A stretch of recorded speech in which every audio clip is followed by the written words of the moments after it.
everyone, I am Justina Okechukwu, and I have the pleasure of presenting to you the 100th episode of Energy Frontiers. Today we mark a milestone of our weekly show that brings you the most important discussions and biggest events, the most insightful interviews, and everything else that you need to know about the rapidly evolving energy sector here in Africa and around the world. All of these and more has been possible by many of you industry executives, policymakers, investment analysts, energy reporters, and key institutions. Let me say a big thank you also to all of you, our dedicated viewers. Today we celebrate by revisiting a few of the groundbreaking content that we have produced over the past 100 editions. Since the start of the Energy Frontiers show, we are proud to have had the constant support of our strategic partner, the African Energy Chamber. The Chamber has been a constant voice of advocacy for progress across the African energy sector. And on this 100th mark of the show, we are glad to receive this goodwill message from MJ Ayuk, a dynamic leader and the executive chairman of the African Energy Chamber. Hello, I'm here to congratulate you on the 100 episodes of Energy Frontier Show. 100 has been a magic number. Most of us remember how this started, and we are amazed by the blast you've had, but also the impact that you've had across Africa. Your show has become a show that is heavily watched by many industry onlookers. You have defined Africa's narrative. You have put Africa at the front burner of global conversations. You've talked to those that never had a voice, but you've talked to global superpowers. 100 shows is here today, but you know what? I would challenge you to do another 100 show, really putting Africa there, getting our oil and gas industry to drive more investment, getting to deal with issues around energy poverty. We couldn't be more proud and more grateful that your work has really elevated a lot of the work that the African Energy Chamber does, but most importantly, elevate Africa. So many people that their voices were silent. Those African silent majorities, today they are part of our energy discussions thanks to you. We wish you 100 more beautiful events with amazing leaders. I look forward to being part of it because I am one person who has not been part of that 100. You invite me, I'll show up. Good luck, God bless. The first edition of the Energy Frontiers program laid the foundation for the vast amount of topics we have explored. And today, on our 100th episode, we celebrate that foundation and the journey it has inspired. Let's take snippets from our debut edition. Total Energies has awarded extensive contracts to Schlumberger for the Tilenga onshore oil development in Uganda. Africa can still rectify its mistakes. And I see the proactive initiative that the Nigerian Content Development and Monitoring Board, under the able leadership of Engineer Simbekesi Obote, has been taking in the past 6 years or so, as directed at changing the predicament we have found ourselves in. It is also important to understand what it is that is being negotiated when you negotiate for these contracts. I could tell you that you've got 1 trillion cubic feet and you've got 10. And then I take 9 and you're not aware of it because you don't have a handle on your own data. The oil and gas market is an important cornerstone of the global energy mix. Here are a few of those conversations we covered on Energy Frontiers. Oil is too central and fundamental for life just to stop. We recognize the reality and constantly strive to reduce our environmental footprint. We can all move towards a sustainable and inclusive energy transition. There is no single pathway to achieving net zero or to achieve our climate objectives. And really, we believe in OPEC that the world will continue to need to utilize all energies, including oil and gas, in many years ahead and decades ahead. I mean, the crisis that we saw between Russia and Ukraine managed to re-divert some of the oil flows. More of the Russian crudes were going into Asia. We saw discounted crudes also landing in India, in China, etc. So the flow of how oil was being transported changed a little bit with that crisis. I don't see that crisis immediately impacting energy markets as much as the Middle East geopolitical tension could potentially do that. Africa's time is now, and I see enough international investors. We have a chance in this very moment, in this place, at this time, to select Africa, pick Africa, choose Africa, and drive up energy for its children, its people, and also be part of that global energy discourse that feeds energy security across the world. So we've seen a significant new impetus for oil and gas extraction in North Africa. We are going to see, after tens of years, the fossil fuel consumption, this decade will peak. Coal, oil, and natural gas.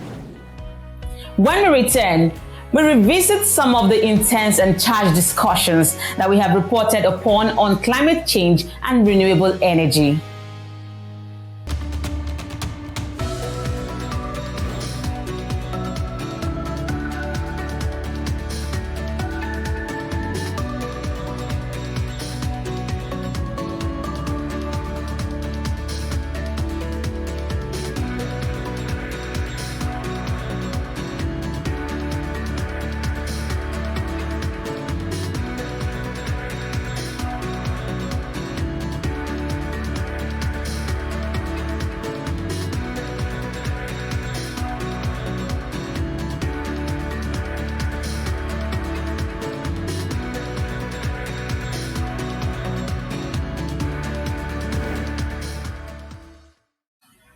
Welcome back to this special 100th edition of Energy Frontiers. Now, climate change has become the heart of energy conversations, considering the impact of fossil fuels on our planet, with stringent calls from key players suggesting ways to tackle these challenges. Let's grab a few excerpts. The 1.5-degree limit is only possible if we ultimately stop burning all fossil fuels. Not reduce, not abate, phase out with a clear time frame aligned with 1.5 degrees. It must also commit to triple renewables, double energy efficiency, and bring clean energy to all by 2030. We need to be able to determine how best we're going to manage and regulate carbon markets. We're talking all over the place, and we haven't settled on how best this can work to avoid the greenwashing and to avoid implosion. The latest Climate Vulnerability Index shows that 9 out of 10 most vulnerable countries in the world to climate change are in sub-Saharan Africa. Africa is simply choking from climate change. We plan to mobilize up to $14 billion for Climate Action Window to support climate adaptation for Africa across 37 low-income countries. The discourse around a sustainable future for the planet is not complete without powering progress with and embracing renewable energy. These are some of the organizations that are shaping the renewable energy landscape. What is our goal?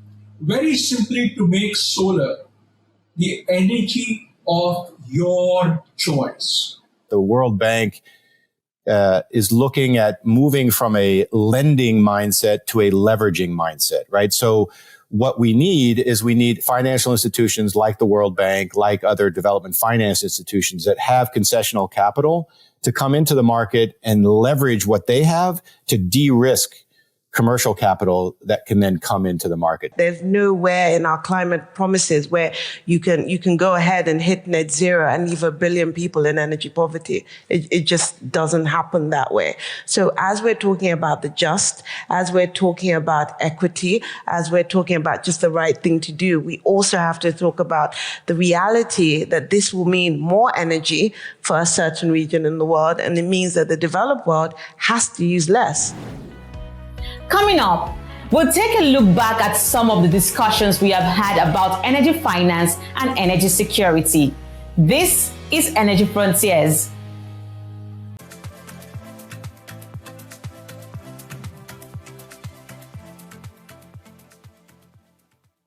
We are done dreaming of an industrialized Africa.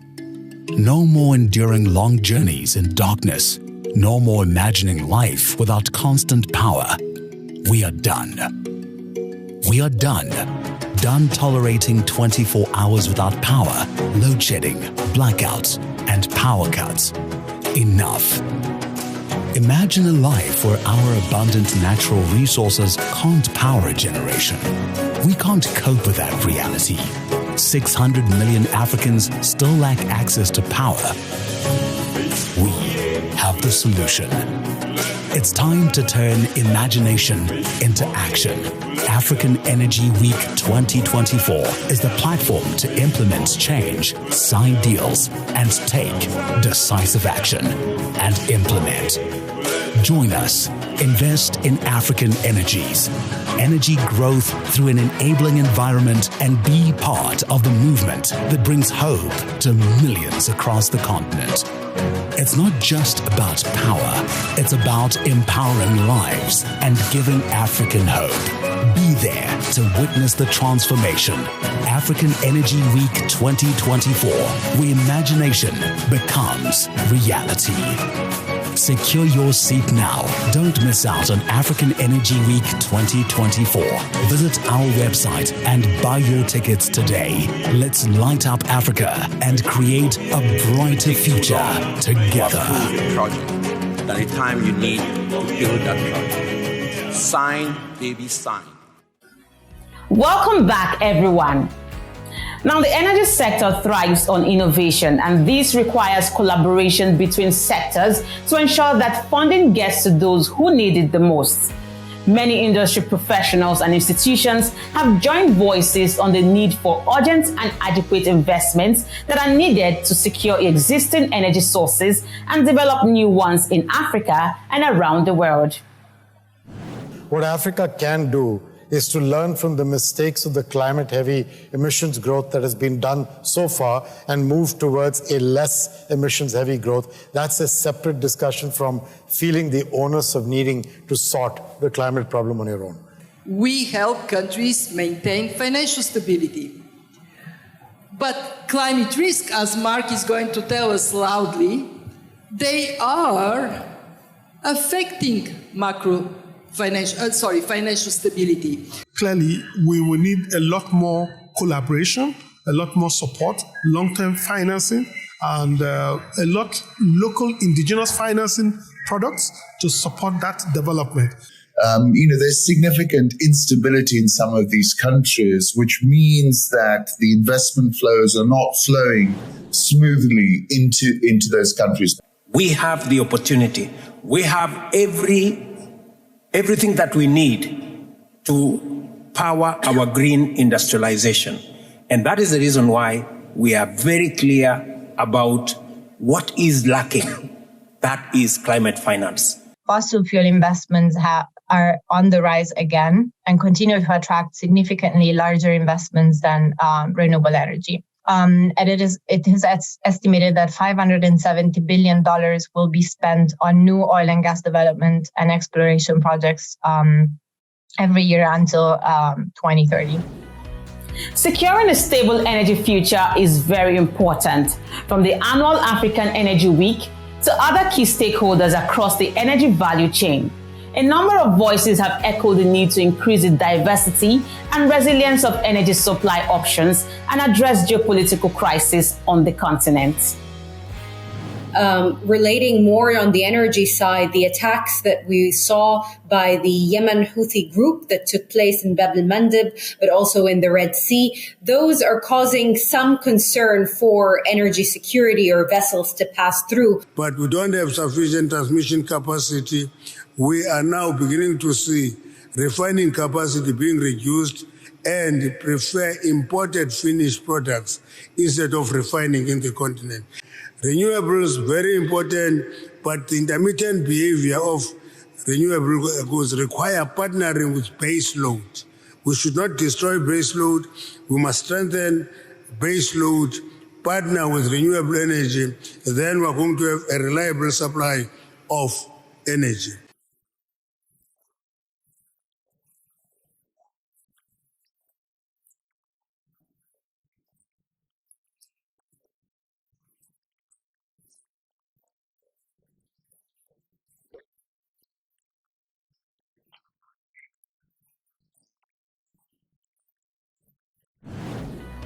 A 100 episodes of Energy Frontiers. Wow, what an incredible journey it has been. Thank you once again to all of you for being a great part of our productions. We are committed to continuing the exciting discussions, insightful interviews, and the energy sector coverage in the months and years to come. Remember to follow the program on Frontier Africa Reports website, like all the video editions, send in your comments, and subscribe to our YouTube. Follow us across all our social media handles as indicated on the screen. I am Justina Okechukwu. I'll see you again soon.